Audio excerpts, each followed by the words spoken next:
All right, thank you very much, Councillor Holditch. We're now live on YouTube. Thank you, Pippa. I would like to start by welcoming those members of the public and press who are watching the live stream of this meeting through the Council's YouTube page.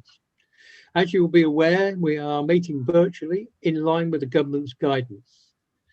Members, could you please keep your video cameras switched on at all times with your microphone muted except when you are invited to speak.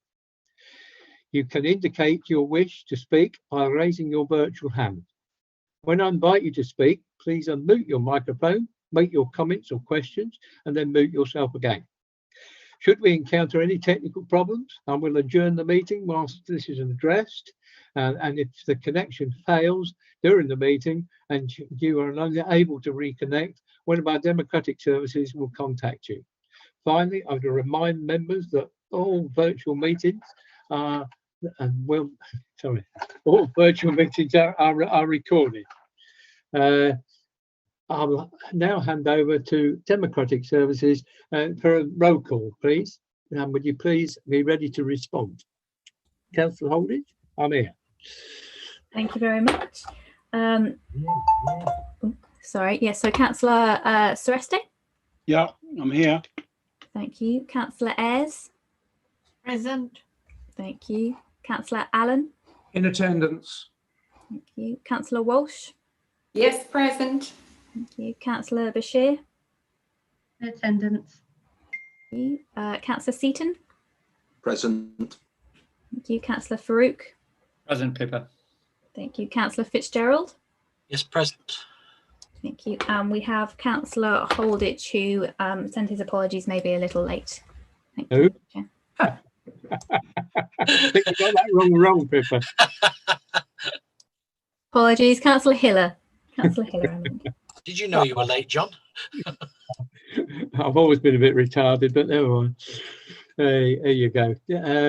Okay, I think, do we have apologies for absence? Apart from Councillor Hiller will be joining us late because he's in the planning meeting? No other apologies, Chair. Okay.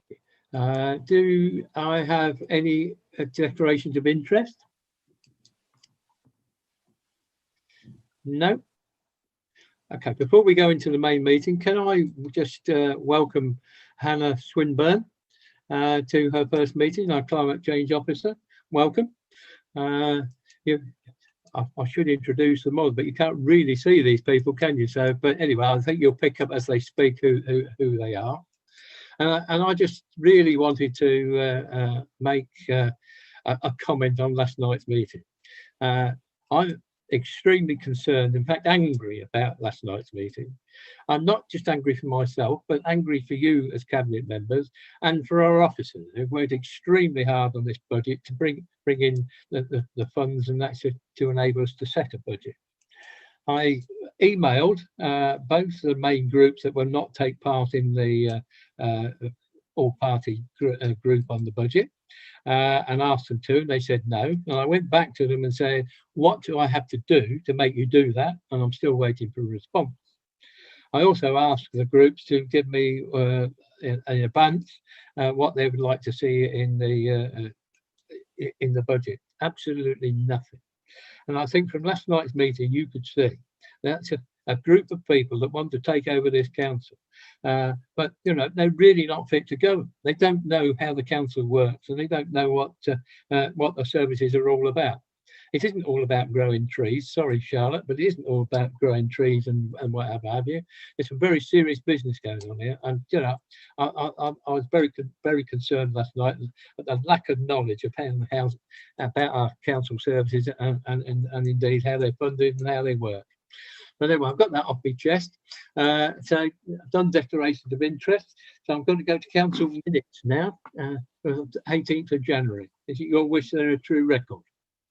Can I have a proposer and a seconder, please? I propose, John. Councillor Farouk, seconder, please. I'll second. Councillor Irene Mulch, thank you very much for that. Now, I wish to alter the agenda. We need to bring the petitions. I haven't done with petitions, but I don't think there are any, Pippa, are there? No petitions this afternoon, Chair. Right, strategic decisions. I need to bring forward item 6 because we're going to propose something on item 6 which alters the next item. Although the Climate Change Committee eventually agreed on a way forward here, but there was no money to implement it. And what the document actually shows is that you need to have some staff indeed to draw up projects so that you can actually apply for funds. It can't all come out of the council, so you've got to be in a position to have a project so that you can take it forward and to get money from others. So I think Councillor Seaton will deal with that matter. I asked for 100,000 quid, and I think that's exactly what we'll put into it. So if I could please ask Councillor Seresti if you'd introduce the item, please. Thank you, thank you, Leader. Well, first of all, I'd like to thank all the members of the cross-party working group for all their effort, and of course the staff who work with us for enabling this project to come forward, and also for this report to be unanimously supported and brought to Cabinet. The paper discusses the Council's response to the climate emergency, and it is a carbon management action plan, which we hope the Council will approve on the 3rd of March. We have already managed to reduce our carbon emissions significantly from the previous year, something like about 17%, and the actual numbers, the detail is within the report. And the plan discusses 21 commitments that we're willing to make to tackle the climate change in 2021, and there's a whole range of projects which again are detailed within the report, which I'm sure you've read and may be interested in. I think the other thing is very clear, that we've got to start engaging with the public. We all set up a whole series of events, etc. Obviously, with lockdown being what it is, they'll all have to be virtual. But we do want to engage with the public. We will engage with the public, and we want their feedback and support. Because whatever we do, if the public support it as well, we'll get extra benefit from that. And of course, the full council voted to set out plans to increase tree planting on our land within the next 12 months, and the cross-party members working group will work forward to see if we can find a more ambitious way of planting more trees and get a more ambitious target to increase tree coverage across our area. I think that's probably, I've said about enough, I think, Leader. Happy to take questions if anybody wants to ask any. Right, Charlotte, do you want to go, or do you want Hannah to say something? No, I don't feel the need to add anything specifically for members' awareness that's in addition to the information contained in both reports. Obviously, we're happy to answer any questions that anyone may have. Oh, come on, Charlotte, pass it to Hannah. Oh, go on. Well, I think Hannah would like to draw your attention to one particularly exciting thing then we've got going this evening, Hannah, with the carbon literacy training. Did you want to mention that? Come on, make your maiden speech, Hannah. Wonderful, thank you. Yeah, we're really excited to be part of the carbon literacy pilot training course. They are an organisation that their training has been delivered to over 16,000 people, and they have just developed a course aimed at councillors. So we're one of 3 local authorities trialling it, and our first session is tonight. So we're very excited about that, and we will be running further courses in the future. So if any other councillors want to be a part of that, then we are more than willing, if you want to contact us to get on our waiting list, that would be wonderful. Could you give my apologies for a late start tonight, because I'm chairing the summit, which doesn't end till at least 6 o'clock, and you start at 6, so, but I will be there. brilliant. Looking forward to seeing you later. Thank you very much. Councillor Ayres. Thank you, Leader. Yes, can I ask a question, please, about the council's emissions, which, as you, Councillor Seresti, have said, have reduced by 17%, I think, compared to the previous year. Can you tell me how we're going to continue this significant achievement? Well, I could go on forever to answer that question. I mean, one of the things, as you know, we've just approved £1.5 million for Aragon to buy new electric vehicles, and that's just the beginning. We, as you know, encourage taxi drivers to buy electric vehicles. We are looking to put electrical charging points all around the city wherever we possibly can, and as many as we possibly can. We already have probably the highest number of solar panels per household in the whole of the UK, and both Hannah and Charlotte will be able to give you much more detail if you want it. So I'm going to pass over to Charlotte and answer more of your question. You're not going to get away with it, Charlotte. Come on. Thank you. Yeah, so you're right. We're really pleased with the decrease in emissions that we've seen between the 2 years that the report covers here, which is the 18-19 and 19-20 year. Overall, the 17% reduction in emissions, and that comes from a number of different areas. So the most crucial thing to remember is that a significant element of that has come from the fact that there's less carbon in the national grid now. So electricity is less carbon intense than it was about a year ago. But there's also been some quite significant savings that we've made locally as well. So, for example, there's been quite significant reductions in emissions from our street lighting. So year on year, that's reduced by 32.5% in emissions. And when we look at that data, that won't have taken account of the recent dimming that we've introduced as well. So that saving was predominantly, again, due to the reduction in carbon from the national grid, but also because we have upgraded the city's lights to LEDs. So that really has started to take effect in the data and the reporting. So next year, we expect to see quite significant reductions coming in, not only because of the initial dimming that was proposed, but also because of the low traffic levels due to COVID, we've been able to continue maintaining dimming at 40% of normal levels. So again, as you can imagine, that'll have quite a significant impact on emissions. What we're also looking to do on a different area is looking to trial a new fuel as well. So this is quite an exciting opportunity, working with our highway partner Skanska, whereby they've undertaken a small trial already at one of their highway depots to use what's called a HVO fuel, and that's basically a straight replacement for diesel. But the carbon emissions are about 90% less than using diesel would emit. So as you can see, that's quite a nice, relatively, you would assume, quite a straightforward thing to do, because one of the other benefits is you can also use it interchangeably with diesel as well. So you wouldn't be absolutely reliant on a new supply coming forward. At the moment, we're working that into a full business case and hope to bring that forward, because it is likely to require some level of investment in the future.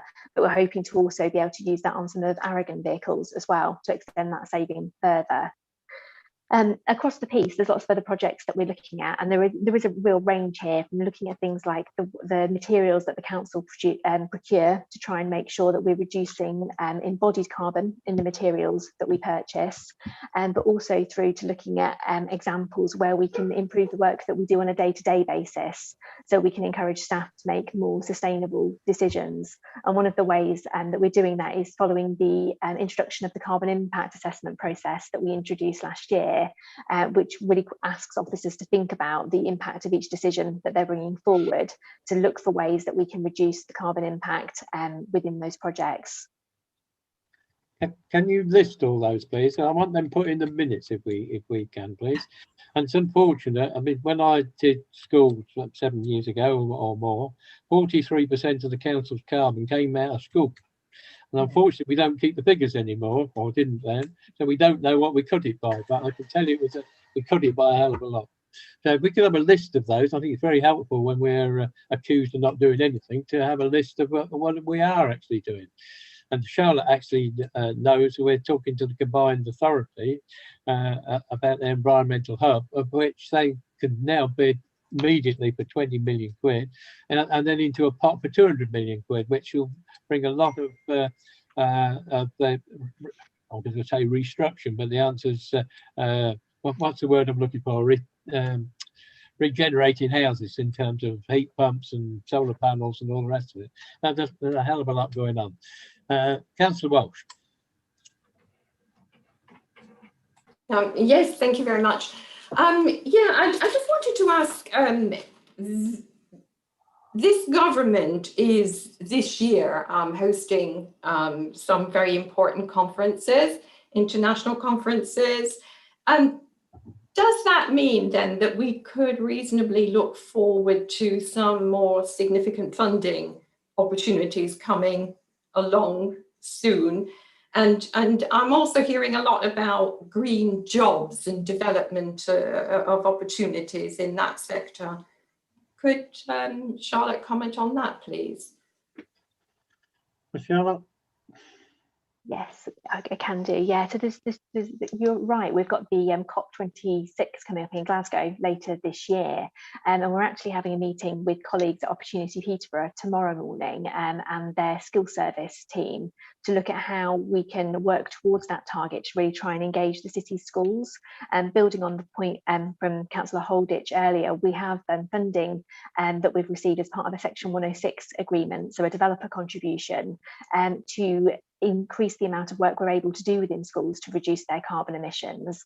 So we're looking at a sort of two-phased approach to that, which will be split between working alongside teachers to raise understanding and awareness of environmental issues amongst pupils and school staff, but also to develop carbon management plans similar to what we have for the council's operations, but carbon management plans for schools themselves so that they can look at the opportunities they have to reduce their own carbon footprint, which goes beyond the educational side of things, looking at things that they can, whether they can reduce their emissions from heating and from lighting, from the materials they procure and that type of thing. So in the lineup to the climate change event coming up later in the year, what we're looking to do is whether there's an opportunity to really engage with local young people, but people across the city, to work out effectively how we can make the most of that opportunity for Peterborough, how we can make it clear what action we can do as individuals to reduce our impact on climate change, but also what as a city we can collaboratively come together to deliver to achieve significant change over the coming years. And in terms of funding, we do expect more and more funding to come forward on this. Now, obviously, I'm optimistic by nature, but I do think that is becoming more and more likely now with the increased focus on the sustainability agenda due to the climate emergency that we're in.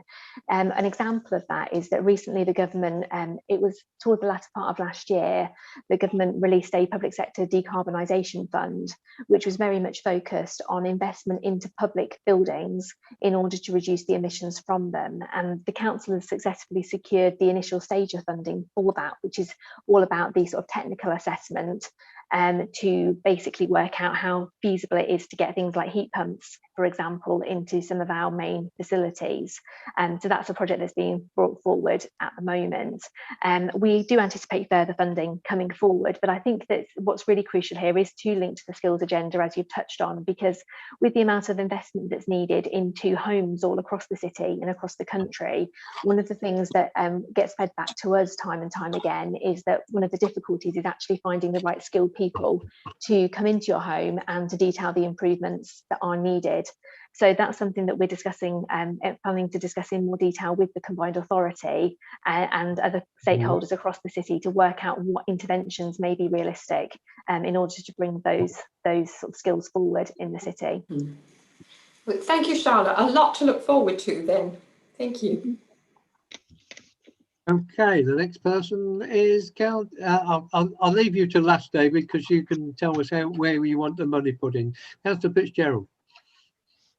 Hello there, Charlotte. Sorry, it is one for you and the team, really. I just became aware increasingly of, shall we say, dialogue around our energy from waste and the improvements and benefits that has come. And so far, I don't think we've produced anything in terms of CO2 comparisons compared with landfill and the benefits of our investment, because what is often spoken about in council when members refer to recycling rates and how it's dropped and this and that and the other, there's no mention of the benefit of the recycling and turning into energy, which I deem that to be positive. So not for today, but I would just like to know, you know, the reduction in landfill has CO2 benefits, carbon benefits, and moreover methane, you know, the less methane. So I think at some time we should take a stock of,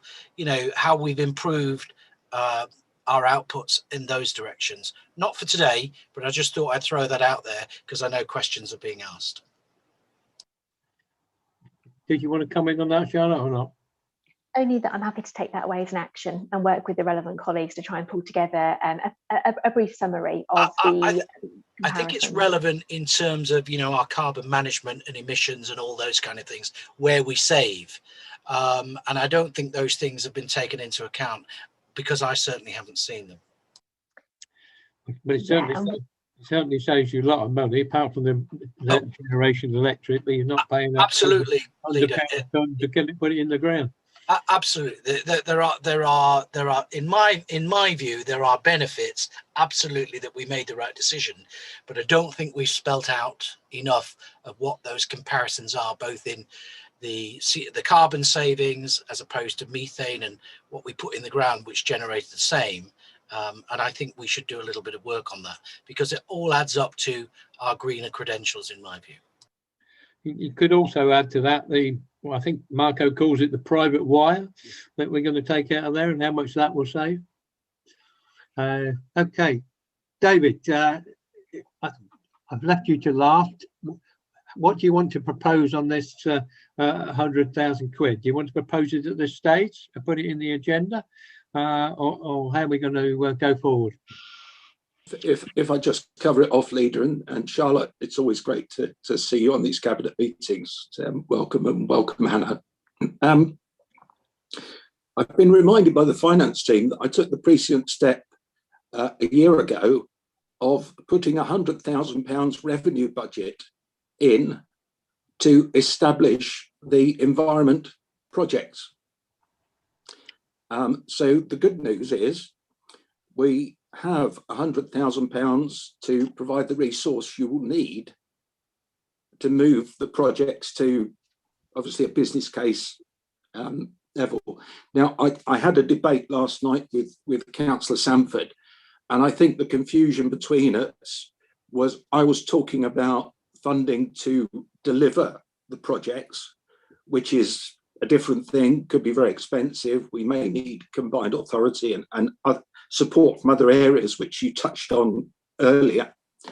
I don't think there is anything we need to do, Leader, and I'll ask Peter Carpenter to speak in a moment, because that money is already in the budget. Okay. Peter, do you just want to come in there? And then I've got a question that I want to ask separately.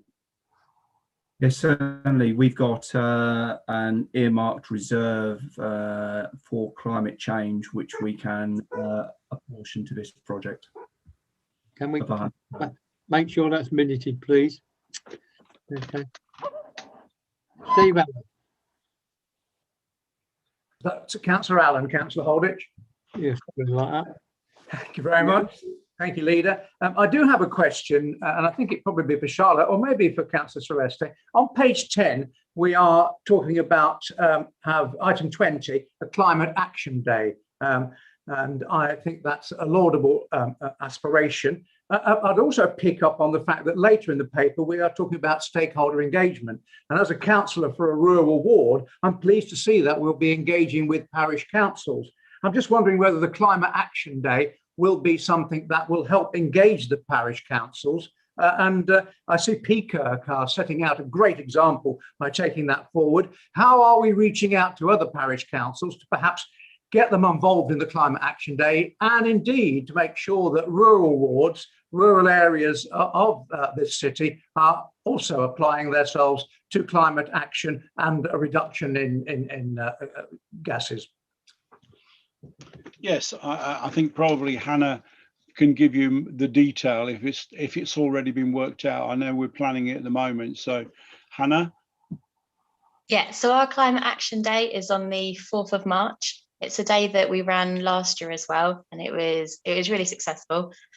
So we're inviting all of our residents and people who work within our businesses to pledge to undertake a climate-friendly activity for the day. So this could be something like eating vegan or vegetarian food. It could be opting to walk or cycle rather than to take the car, or it could be switching to a green electricity tariff. Obviously, everyone finds it so much easier to adopt new practices and new behaviours if they're supported by other people. So we are asking everyone who's taking part to share these ideas with your friends and family, and to also share on social media using the hashtag March4. Like I said, we carried out this day last year, so we'll be using the contacts that we developed last year and asking the same organisations to get involved. But absolutely, we'll be asking parish councils to get involved in that way too. As you mentioned, Peterborough have been developing a carbon management action plan.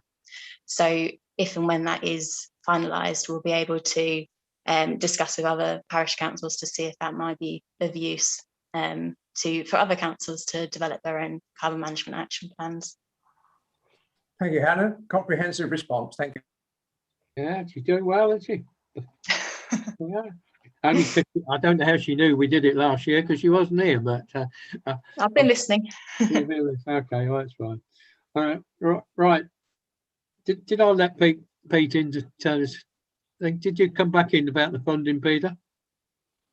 Yes, he did. Okay. I had a question, Leader. I just wanted to ask of Charlotte and Hannah, because we're moving on to the medium-term financial strategy as our next item on this agenda, and we have carbon impact assessments in that. But how do we ensure climate impact is considered in every decision that we make? Thank you, Leader. Better go to you, Charlotte, I think. Yeah, so what we did is when we adopted the Council's first carbon management action plan last year, we introduced this process of carbon impact assessments. And I just had a look through in advance of this meeting to see how many carbon impact assessments we've now looked at over that period of time. And it's in the region of around 220 carbon impact assessments, plus all of the assessments that are made individually for each of the proposals contained in each phase of the budget, which I think is quite a significant achievement, actually. As you can imagine, that's a number of different officers have been involved in those decisions across the whole sort of breadth of the local authority operation.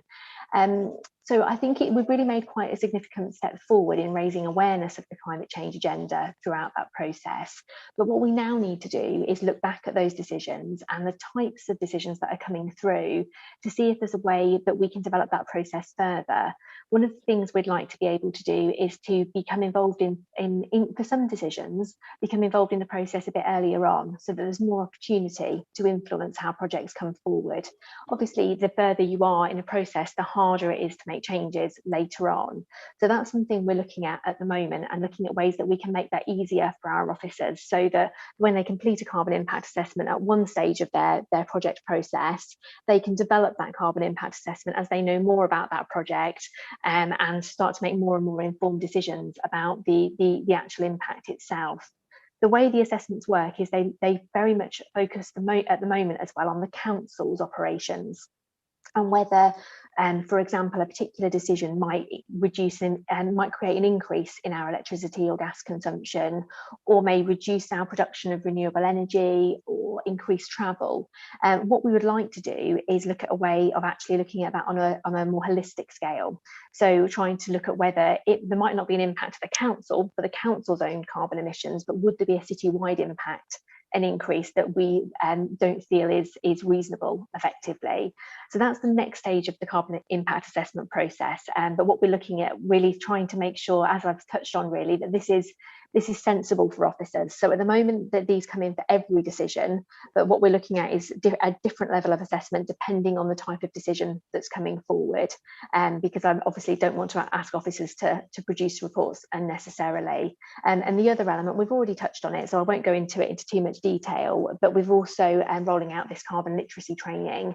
And obviously we're focusing initially and working with councillors from this evening, but we are looking to roll that out to the council's change champions as well, and more officers, so we can help increase that base level of understanding of the climate change agenda, which will make these assessments much more straightforward really for officers to complete.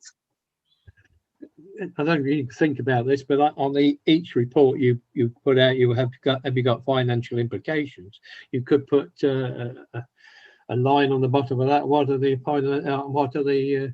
I don't know, whatever word you use, carbon implications or green implications or whatever you want to use. So that would just bring officers to attention, and members, when they're reading the report, they've got to ask the right questions. Okay, I've got the last speaker is going to be Irene. Irene, please. Yes, thank you, Leader. Yeah, just jumping back to Councillor Allen's comment about parish councils and their involvement. I think it's worth noting also that the parish councils are all signed up to the John Clare Countryside Project, and that's about nature recovery, rewilding in some areas, tree planting, wildflower planting, and in fact all of the rural parish councils actually have their own action plan to be implemented this year. So, you know, I think it's worth noting that they're all very, very committed to the concept, and so, you know, I'm sure that there's going to be a lot of enthusiasm about the projects that you were mentioning, Charlotte. Okay. Thank you very much. The recommendations, as they're set out 1 to 4 on here, and then we've got revised recommendation at the bottom about the additional funding. Do I need to move that, Peter?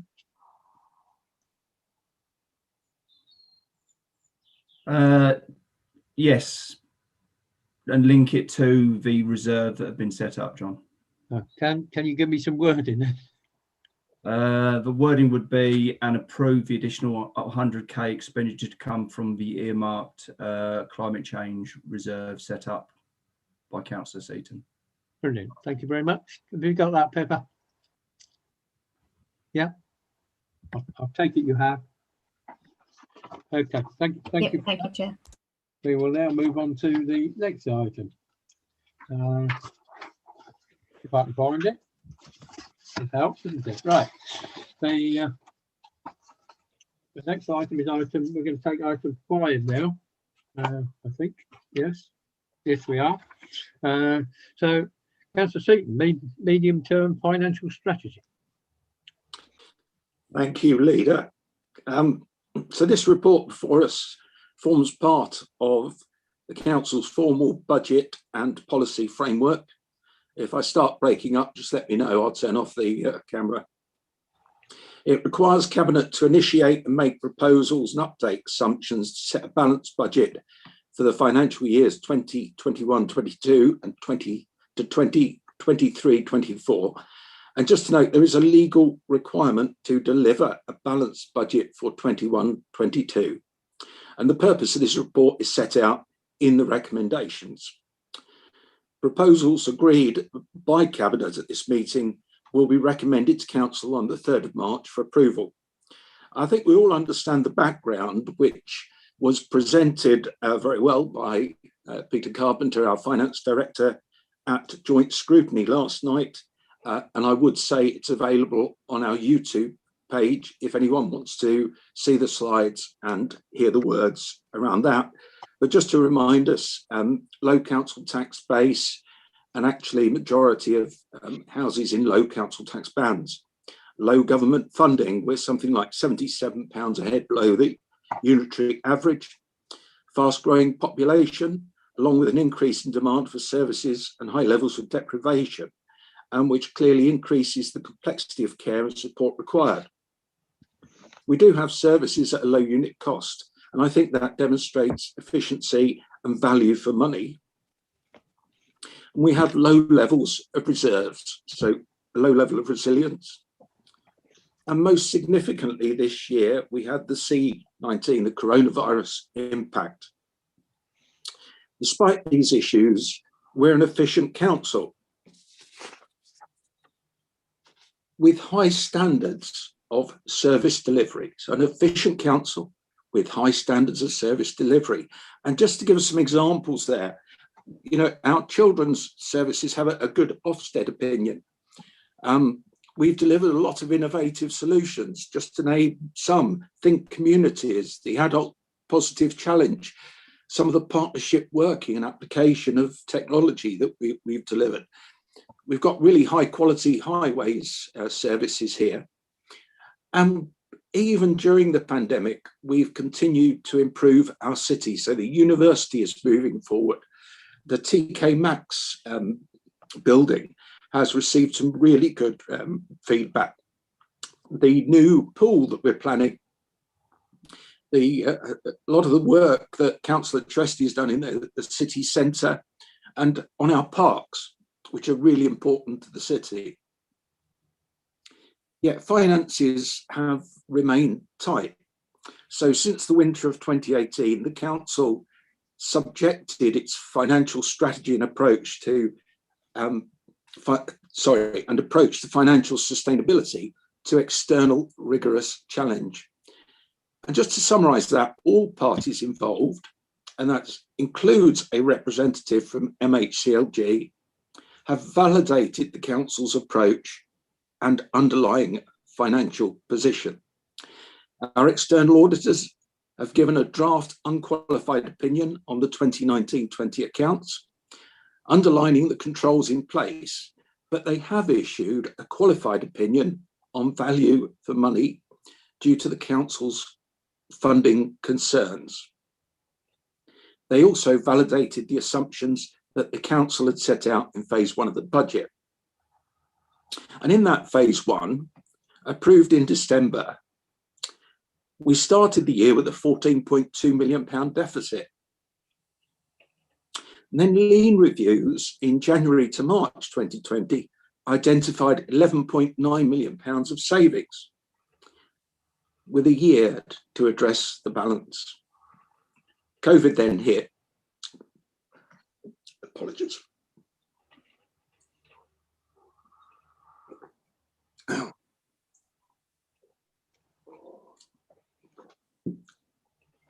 We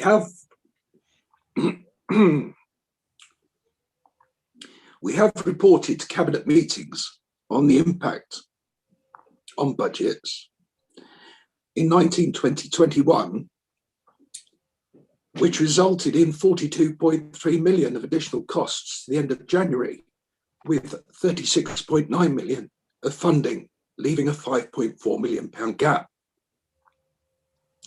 The impact on the budget for the coming year is set out in the report. This resulted in the phase 1 budget released prior to the local government settlement, showing a £35.6 million deficit.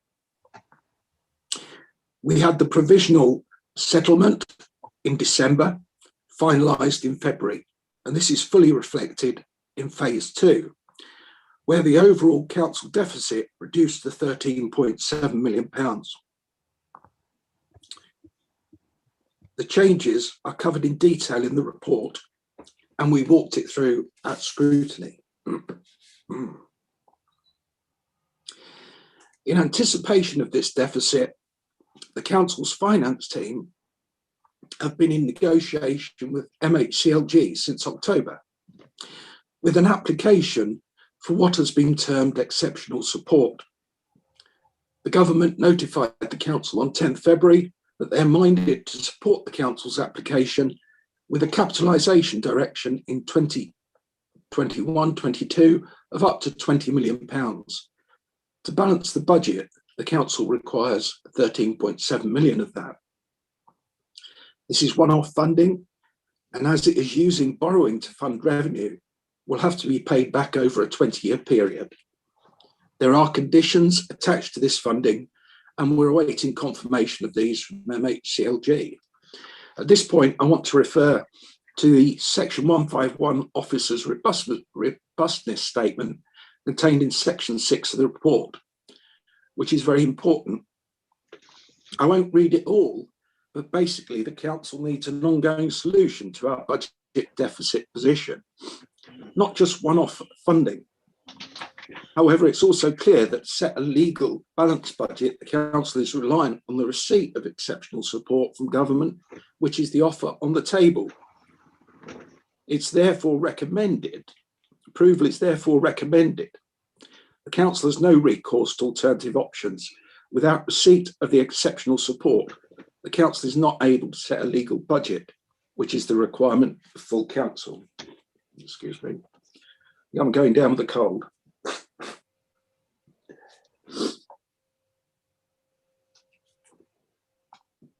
So moving on, there are limited HR implications in phase 2 of the budget. It's anticipated that there will be less than 5 FTE reductions. It's always the aim of the Council to try and minimise compulsory redundancies. So this will be achieved wherever possible by redeployment opportunities, deletion of vacant posts, restrictions on recruitment, natural wastage turnover, and reducing or eliminating overtime. To sum up, we have approval from government for a capitalisation direction to ensure balanced budgets, up to 4.8 million this year, up to 20 million next. The final figure, based on external review, and the scope of that is still to be agreed by MHCLG. The Council has no recourse to alternative options.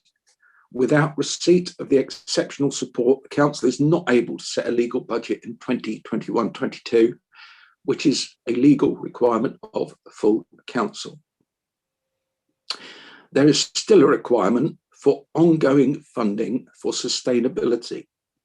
We will work closely with MHCLG on that need and be inputting into the fairer funding review, which is presently expected in 2022-23. I therefore ask Cabinet to approve the recommendations in this report. Thank you, Leader. Mr. Carpenter, do you want to add anything? Not at this time, Leader. Thank you. Welcome, Councillor Hinner. Glad to see you've been able to join us. Did you want to speak? Yes, just a brief question, Leader, and apologies for slight delay in joining. I was at a planning committee meeting, as you'll be aware. David or Pete, the external assurance review, could you just let me know, anybody else that's interested, what it will actually focus on, please?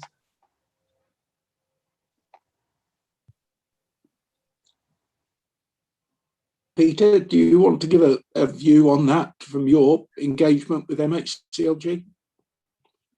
Yes, certainly. Thank you, Councillor Seaton. I've been in correspondence with MHCLG to try and get the final definitions of what this will involve, who it will involve, what sort of questions they'll ask, who MHCLG want to talk to, and who will be doing it. But what we've got in the letter is that the review will consider factors such as the medium-term financial strategy, capital assets and programme, known pressures, the reserves position, financial management processes and commercial exposure. It will also explore what scope there is for generating additional capital receipts to reduce the need to borrow through the capitalisation direction. We will also seek assurance on the Council's ability, including the strength of corporate governance arrangements, to deliver its budget plans and achieve sustainability, including its underlying viability. They expect the work to be done up to the end of April and report back to us on where they think we are and how much of the 20 million they will allow us to use in June. Thank you, Mr. Carpenter. Can I just add to that, John? Because I think a lot of what we've done with MHCLG so far has been providing them with information on this. I suspect what they'll want to do is a bit of a drill down into more detail, but we've certainly provided a lot of this information already. Thank you, Leader. We've certainly done that in bucket loads. Councillor Mrs. Irene Walsh. Sorry, I wasn't expecting to go next. Yes, could I ask, please, it's about the robustness statement.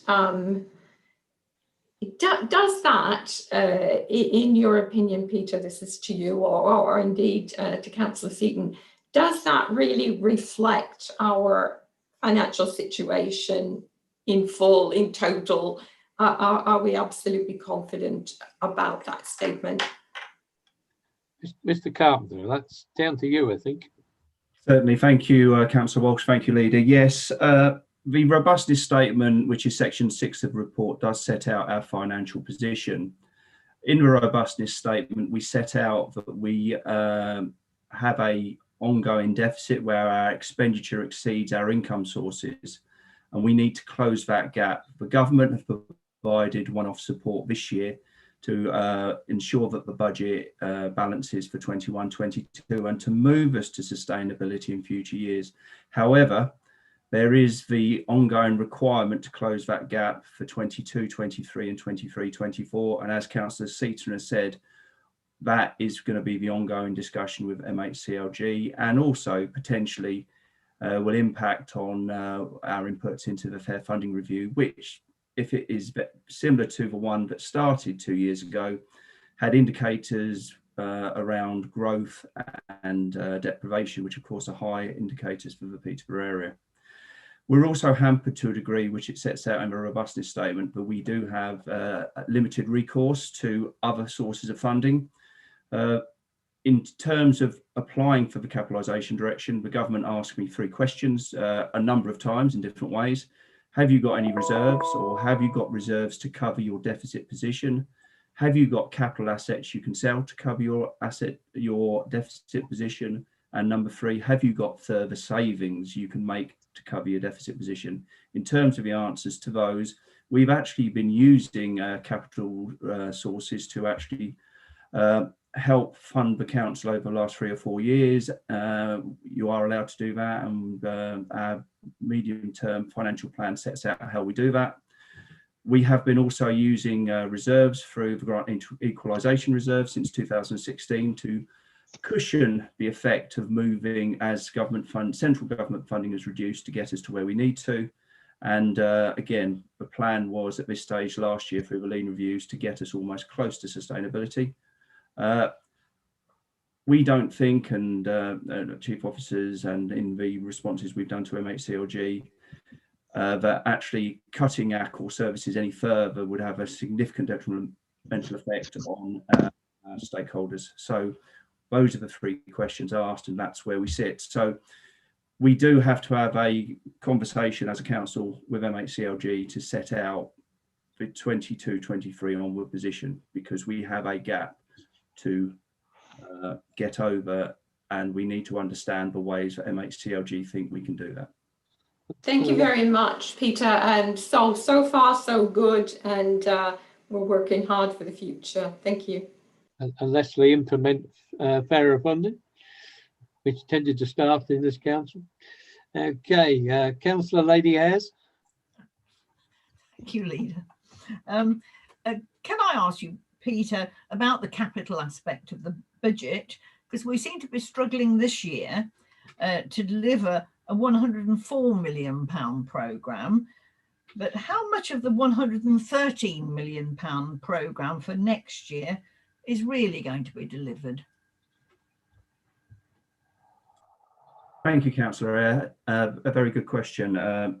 We generally in Peterborough over the last few years have delivered and have the resources to deliver around 80 to 90 million pound programmes. And so the 104 is just slightly above that. We have been significantly hampered this year by COVID, especially in the first 6 months, although things have started to get back slightly on track towards the second half of the year.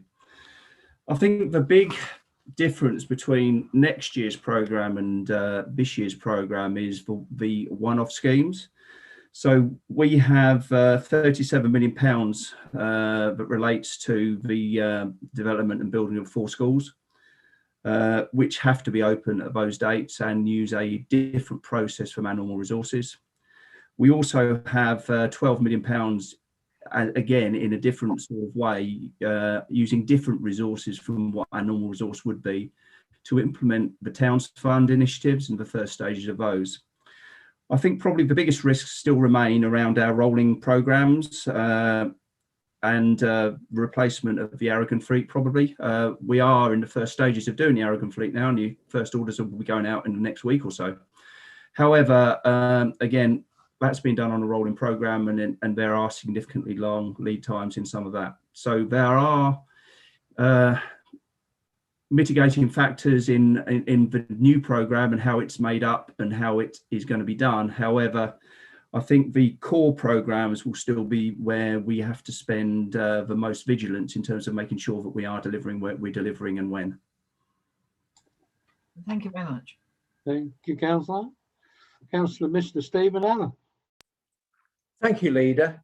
And I think actually probably Peter Carpenter touched on my question that I'd lined up in his response to Councillor Walsh, but I'll ask it anyway, because we're all cognizant that good housekeeping is the basis of any balanced budget. And I will ask the question, can the council make any further significant savings? Is that a political question, Peter, or can you answer it? I will answer it from an officer point of view, but I'm sure Councillor Seaton will have a political view on this one. In terms of the responses that have gone back from officers to MHCLG, we're of the view from an officer point of view and take on board where we are. We have limited recourse to increased council tax. We have one of the lowest unit costs around, and yet we still have, very good services. We aren't in a position where we can cut any further in terms of things without things being if we do, things will become unsafe potentially for service users, and that's the view of the statutory officers. You can always make little bits of savings, but when you're talking of a figure of around 20 million, it's just not deliverable in terms of where we are and how we're delivering at the moment. And so that's the issue. It's not that you can't make efficiencies, you always can. It's the magnitude of what we've got to do. Did you want to top that up, David? Just very simply, because I think we've talked about this before, that real concern that you can start cutting things that down the road end up costing you a lot more money. So it's very, there is an ability to cut things in the short term. If over a 5-year period, you end up spending more as a result of that's a mistake. And I think that's a debate argument we'll have to put to MHCLG. Thank you, Leader. Thank you. Does that answer your question, Councillor Allen? Yes, indeed. And I appreciate the honest response, Councillor Seaton. It's no good cutting things for the sake of it. I've got to run an efficient city and the budget accordingly. Deputy Leader Fitzgerald. Thank you, Mr. Leader. May I just first say, because we don't say it, and this is the first cabinet meeting that we've had since we announced the budget, but I went on the radio, I don't know, a few days ago now, to congratulate Councillor Seaton and the rest of the finance team for getting us through to this position, because it's not said very often. And I know, John, you will echo those same words, as do many other members of the cabinet.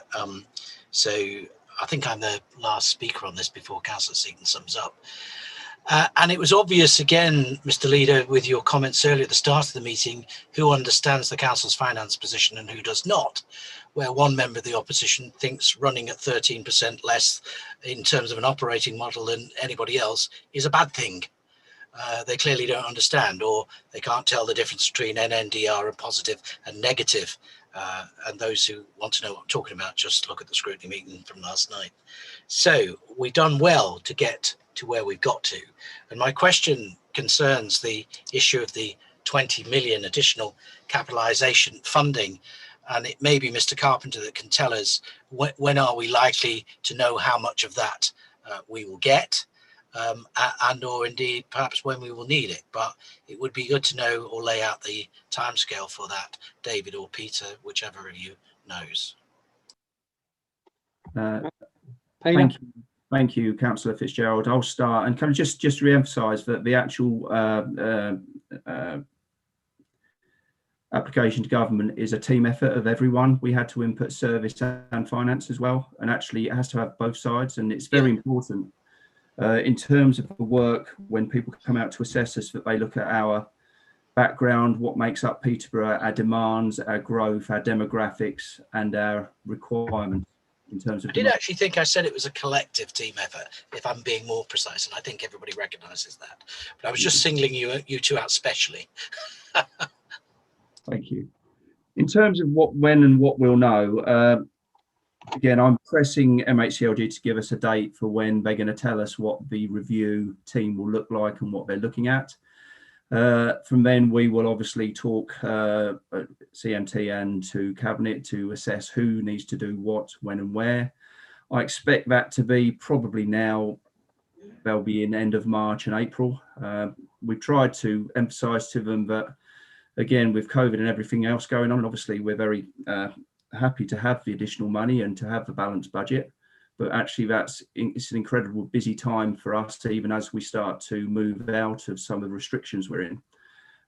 They're expecting to do their work then, and the government at the moment's view is that they will give the assessment of how much of the 20 million they're minded to give us in terms of balancing and giving us additional money around June time. Okay, Wayne. David, do you want to add? Yes, I just briefly sum up, as Councillor Fitzgerald talked about last night, and it was fascinating. I think I had a question from the Liberal Democrat leader, which was, how do we deliver a major increase in council tax? When we've got referendum limits, I'm not sure how we do that, but it's a very strange question to hear. This is really good news, what we're looking at today, and the support from government. And I don't say that because they're allowing us to borrow. No, that's the only solution available at the moment. For me, this is really good news because we've engaged with government over a significant period of time. They found that we're open, transparent, professional. They've challenged us on a multitude of levels. They've challenged us, and we have met that challenge at each stage.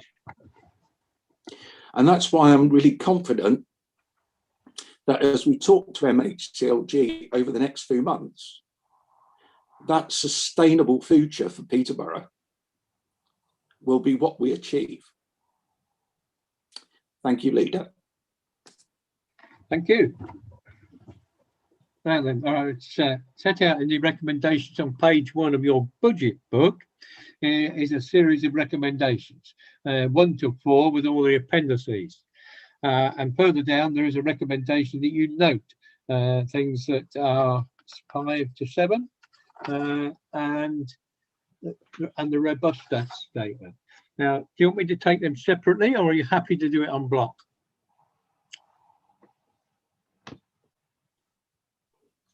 On block if we can, Leader. Okay, will you propose something then, please?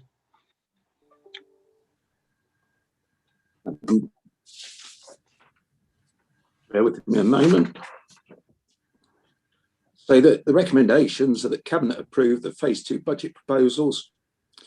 Cabinet approve the budget assumptions to update the MTFS to ensure estimates reflect the most up-to-date information available. The report outlines the financial impact of COVID-19 and other financial challenges facing the Council in setting a balanced budget for the next few years, and outlines the strategic approach and actions taken by the Council to deliver a balanced budget in 2021-22. So I'm pleased to recommend those items, the first 2 items, to Cabinet and ask that they note items 3 and 4. Thank you, Leader. Okay. Councillor Fitzgerald, did you want a second? Second that, Mr. Leader. Do you not have any objections to the approval? Would you please show? I think on budget items, Pippa, I actually have to ask them to vote, don't I? That is at councillor for a full recorded vote is required. So here agreement is fine. I think you will agree. I can't see anybody against it. So that's approved. Thank you. Leader, may I just be a pain and ask Peter Carpenter's view, because we did have a recommendation to include a risk around climate change within the risk register. Do we need, Pippa or Peter, anything past at this meeting? It's just gone through my mind that I don't think we do, but I just wanted to check. I think you're right, Councillor Seaton. We do just need to note that, and we will, the Treasury Management Strategy actually has to go through Audit Committee tomorrow, and so we will do a supplementary paper which contains that to go to full council following Audit Committee tomorrow, which picks up recommendations from scrutiny last night, the Cabinet's views today, and then Audit Committee tomorrow. An Audit Committee is on the path to, they have to sign off the Treasury Management Strategy. But yes, you should note the inclusion of that additional recommendation. Okay. So I'd ask for one further, Leader. I can't remember the exact wording from last night, but that we include in the risk register a risk around climate change. It's about flooding, wasn't it? If I remember correctly. I think that was the basic makeup, yes. Yeah. Councillor Fitzgerald, without restarting the debate. No, I'm not going to, John. I was going to say I wholeheartedly agree with David. It's a very good point. And actually, it just goes to show the purpose or point of that meeting. And in fact, that, you know, we as a cabinet take on board what people say when they come towards with sensible recommendations. I know you're about to close, but I also picked up last night from the meeting that there were other proposals being drafted by officers for opposition parties, which is great. But I would let's stress here in this public meeting that please let us see these well in advance of the council meeting so that they can properly be discussed, debated by us and included, if possible, in a spirit of cooperation, rather than just spring all these things upon us on the night where nobody has a chance to consider them. And I just make that plea to the opposition parties, because this is a public meeting, that we're not trying to be obstructive. We're trying to be as helpful as we can. And if people bring forward ideas that make sense, just as the one that Councillor Seaton has reminded everybody about from last night, then I think we would due to be bound to consider them, but not on the night, because how could we possibly do that? May I just sorry, Councillor Fitzgerald, I thought you'd finished. Yeah, yes. I was just going to say, Leader, Councillor Fitzgerald makes a very good point, because if we receive proposals just before full council, now what we've done here is you would usually go out to consultation. If it's a significant proposal for the budget, we take it out to consultation. But putting something in at the last minute into full council means there's no consultation possible. There's little scrutiny possible by senior officers or by cabinet, and that just is not helpful at all. Thank you, Leader. There was every opportunity for opposition leaders to come and speak on the budget today at this cabinet. In fact, they're invited, two of them. One has apologised because he's now got to go to work, and the other one hasn't even bothered to respond.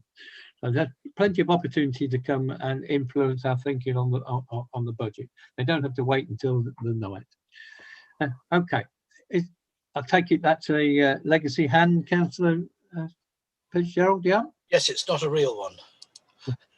Well, if it isn't gone blue, it should be cold, wouldn't it? Okay, budgetary control item, Mr. Seaton. You seem to get very busy days. Thank you, Leader. I mean, I've brought reports to every cabinet since May that set out the implications of COVID-19. Our COVID pressures have increased slightly from 39.3 million to 42.3 million. And after government funding, our net pressure has increased from 3.1 million to 5.4 million. And the funding percentage has reduced from 92% to 87%. As set out in the previous item, the government will allow the council to capitalise up to 4.8 million of the difference in 2021, which would close that deficit. We're hopeful that we will not have to use that route and additional grant funding will be available. Our updated monitoring projection across all budgets shows a net overspend position to the end of December of £3.6 million. That's a £1.2 million improvement over November. The key change from last month is a £2.1 million favourable improvement following the publication of guidance on the local tax loss guarantee scheme, offset by a £0.7 million increase in the council's bad debt provision. Council's overall position is £1.8 million better than the COVID-19 position due to timing differences. The updated detailed analysis of under and overspend is contained in Appendix A. Just to touch on collection rates, council tax 1% lower, that's consistent with the November level. Business rates collection 17.3% lower, but that has improved since November. And thank you, Leader. Happy to take any questions. Thank you. Members, you've got any questions on this item? Councillor Irene Walsh. Yes, thank you, Leader. Yes, I'd just like to ask a question about our businesses who have, as we all know, a great number of them have taken quite a massive hit financially because of COVID. And of course, we have our grant scheme.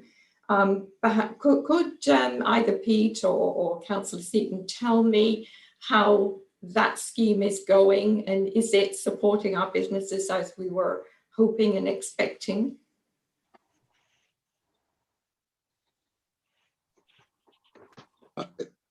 It's been interesting with the grant schemes. Certainly the discretionary scheme was a bit slow, and I think that's picked up. I'll ask Peter just to run through some of the numbers in a moment. I think we have made progress on that. I would like more flexibility from the government on the £500 test and trace payments. That would be good. But Peter, have you got the latest statistics on the grants that have been given? Yes, thank you, Councillor Seaton. And yes, it's interesting. We've made upwards of 1,000 test and trace payments now. I think we've made more than the rest of Cambridgeshire combined. And it's probably the rejection rate is getting slightly less as well, or has done recently. In terms of the grants going to businesses, however, we've made circa 6.4 million of payments since the start of November to 745 closed businesses. We got guidance last night, or approval from the government. I think it was about 8 o'clock last night, in the middle of scrutiny almost. But the schemes we got will continue now to the end of March in terms of government funding, and we've just been awarded another £4.5 million to take us through to the end of March. So that will, and we've got an automated scheme almost set up to do that scheme, those payments now for closed businesses. As Councillor Seaton has said, the discretionary grant scheme has been a bit slower due to the checks we need to make. As you will all have recalled from the press release we did last week, we're making flat payments of £300 to our taxi drivers, which should reach, once we get their bank details, to 1,200 taxi drivers. We've made payments of probably now about 1.2 million in terms of that. And this grant, though, and again, different councils are dealing with it in different ways, has to last, or is lasting, until the end of March 2022. And so that's the one thing. And what we're trying to do is we've partitioned it. The vast majority should be in these next 3 months, but we've held back a certain portion for the next financial year. I think that's probably worth sticking out in the media of how many have actually. I mean, 1,000 test and trace ones. That's some milestone, isn't it? All right, Councillor Allen. Thank you, Leader. And I guess for Peter Carpenter, and maybe for portfolio holder, clearly businesses are a mixed bag when it comes to success during the COVID period.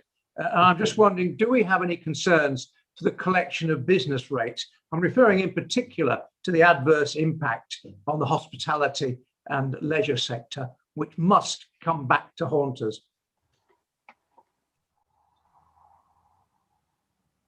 I think the answer is yes. And actually, I was chasing Peter this morning when we spoke first thing to understand the latest position. It's something we talk about weekly.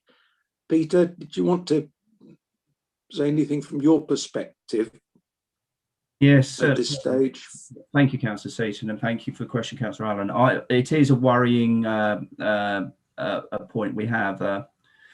Business rates is a significant driver for underpinning our money in terms of how we can deliver services.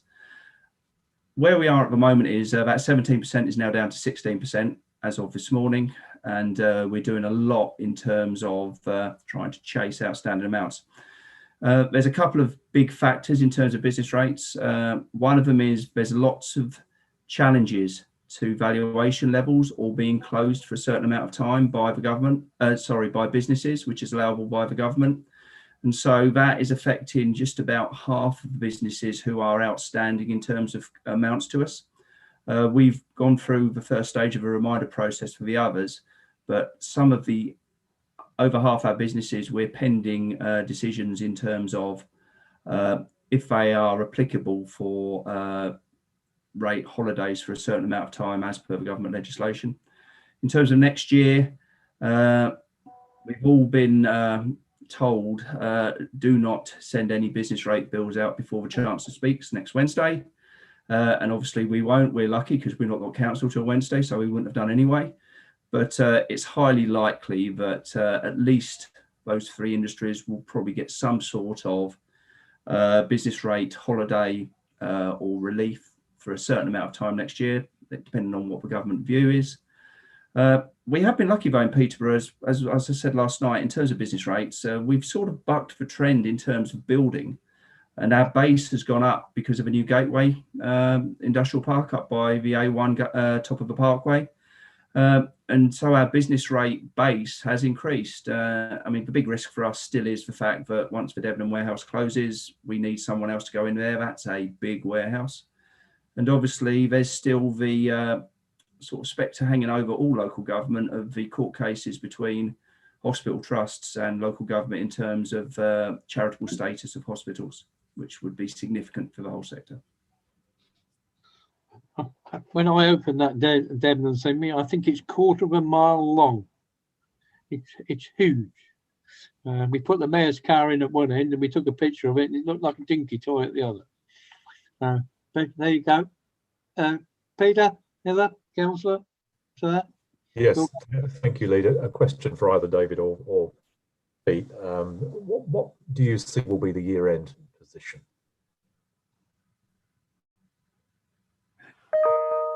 Peter, do you want to?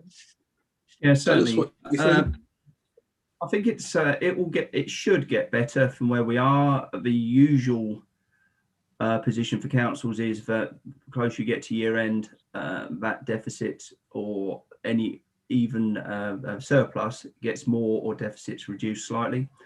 The complicated factor this year is the fact that some of the grants will move over to the next financial year. So some of the contained outbreak management fund and others, we need to make sure links to the expenditure. So it makes year end a lot more complicated. We've got 40 different grants from 6 different government departments, which we're having to monitor and make sure we put in the right places at the right times with the help of the people administering them. We did get some good news last night, but we've been successful in our application for leisure funding for the period December to March, which is £500,000, which will obviously bring that total down. I'm hopeful as we move to year end that it will reduce below that £3 million level. Thank you, Peter. I'm just on the Debenhams warehouse, and they've taken over all the projects, not projects, all the lines from Debenhams, but none of the shops. So therefore, if they're going to sell the same stuff, then they need a warehouse. Have we been back to them and tried to tempt them to use Peterborough as a warehouse? Yeah, yes, thank you, Leader. Yeah, we've asked that question, and it looks like the warehouse is going to close as well, because that was our understanding. But if it's what we understand is it's going to go to a mail order firm, but they don't want to use that warehouse, from what we understand. Oh, shame. Never mind. Okay. Okay, I haven't got any other speakers. So are you happy with the recommendations? Again, set out on page 11. Can I have a mover, please?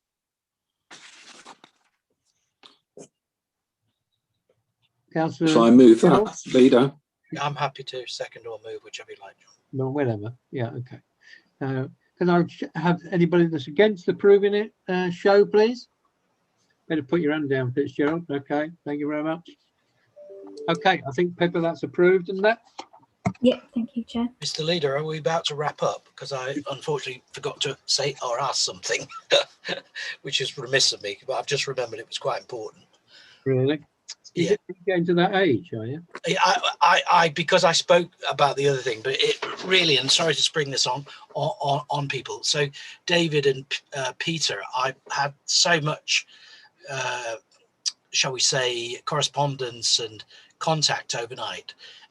In the budget, and given that we've given a political support to support the hydrotherapy pool, it's caused a great deal of concern and upset that we have it on the disposals list. I would ask that we take it off the disposals list, because we've no intention of disposing of it. And I think we made that clear last night in our commitment. But the fact that it's there has caused some concern and confusion for people. So I don't really think it makes a great deal of difference. And I forgot to just tie it into my last bit. So David, Peter, I don't know if you could arrange that we just remove it from the disposals list, because unless it gets to a situation where it all stops, we've pledged to support it. So it is causing a great deal of concern and upset, and people are contacting me and other members, no doubt, about it. And I just think it's unnecessary to keep it on there. I've had the same contact, Councillor Fitzgerald. I think we put at the top of it under consideration. So even where there's an option we're looking at, might happen, might not happen. I think, though, regardless of the other options, we politically have said we will commit to keeping it going for as long as we can. And whilst we know the minutiae and we understand the intent and the motives, publicly it's causing a lot of grief. And I'm more concerned about the upset and concern it's causing for other people, not us. And we're not disposing of it, certainly not now, and not until it actually, all the taps fall off and the water comes out. Or we found an alternative. But yeah, I think exactly. So it doesn't need to be in there, is what I'm saying. I don't think it's new. I think it's been there a long while. I do as well, but obviously it was picked up and made an issue. And if we remove it, that will give some people some comfort that actually we're not trying to, you know what it's like. People are trying to say that we're up to no good and we're, doing things behind their back and so on. Whereas if we take it out for now, until we have an alternative or there's something else, then I just think that's a sensible thing to do to reassure people, to be perfectly truthful. And now we've spent £1 million on the attached school. You couldn't sell it as a going concern anyway. So would that be a consideration we could ask, that we just remove it for the time being? Can you arrange? Absolutely. I'll speak to Peter offline and we'll sort that out. It's just that it might have to go in the recommendation from the previous. Sorry, and I didn't say it at the time. It just slipped my mind. So you might have to include it in that if it's being minuted as that, because I think it will give that reassurance to people if you're happy. Okay. I don't know, governance, whether we can minute that separately. I hadn't closed the meeting, although I was about to. If we can minute that separately, it might be handy, mightn't it? Yeah, I can minute the debate, yeah. All right, thank you very much. Okay, I think that concludes our meeting today. I think I've covered everything in my governance, yeah? Yeah, Pippa, yeah, I'm done, am I? Yes, yeah, Chair. Yeah. All right, thank you all. Thank you for your attendance. Good debate. Thank you very much. Thank you, On Leader. to the next meeting. Stay safe, everybody.